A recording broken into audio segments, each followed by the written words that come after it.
We're going to look at the second one here. Now, you should have watched the first video, which had the first example. This is, again, in graphic form already, so we can just plug it in and draw it out. This time, I'm going to take a look at this one, which is not in graphic form. This would be in what we call standard form, where we have x plus y is equal to our constant, and so this would be in what we would call standard form right now. General form would be if it equals 0, and so we'd have to bring that over. Now, to put it into graphic form, we want to get y all by itself on the left-hand side of the equation. So what we see here is that right now it is on the left-hand side, but we've got a negative 5 in front of it and this 3x. So we're going to have to start with a little bit of algebra to get the y all by itself. To do that, there's a couple different ways that we could do that, but we're going to start with getting rid of any other term. In this case, we have a 3x, so we're going to subtract 3x because it's positive from both sides, and we're left with negative 5y is equal to 30 minus 3x. All right. So we just subtract there to get rid of that. Now, once it's all said and done, we want to have it x. We want to have it like this here, where it's mx plus b, so we want the x term first. So I'm just going to rearrange this. Negative 5y is equal to negative 3x plus 30. I'm just going to rearrange it. I haven't changed it in this case at all. I've just rearranged it so that the x term is first, and then our constant is going to be second.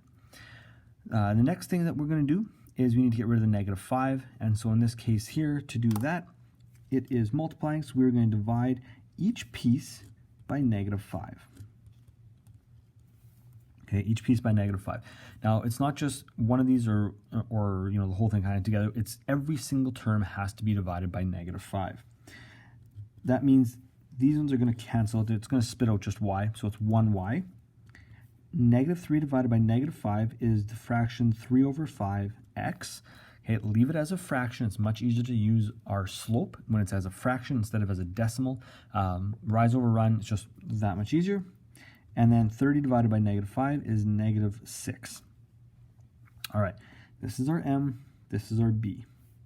Okay, so once we rearrange it as such, using a little bit of algebra, it spits out what is our slope and what is our y-intercept. Let's graph that out here. Our b is at negative 6, so that's going to be there, 0, negative 6. We have a rise of 3, a run of 5. So 1, 2, 3 up, 1, 2, 3, 4, 5. And this is the point 5. Negative 3. It's 5, negative 3. That's our second point. We're going to draw a line through there. And you might notice my awesome wildlife or help Smokey prevent wildfires ruler.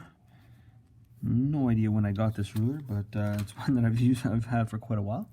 And then the equation. Now, there's two ways we could do this. We could write it either as our graphic form equation or as our given form equation. We could put that on there and draw it out. And again, remember, when we get to contextual problems, we're going to have to label what is x and what is y. What do they represent? Okay, what is our x value, x variable represent, and what does our y variable represent?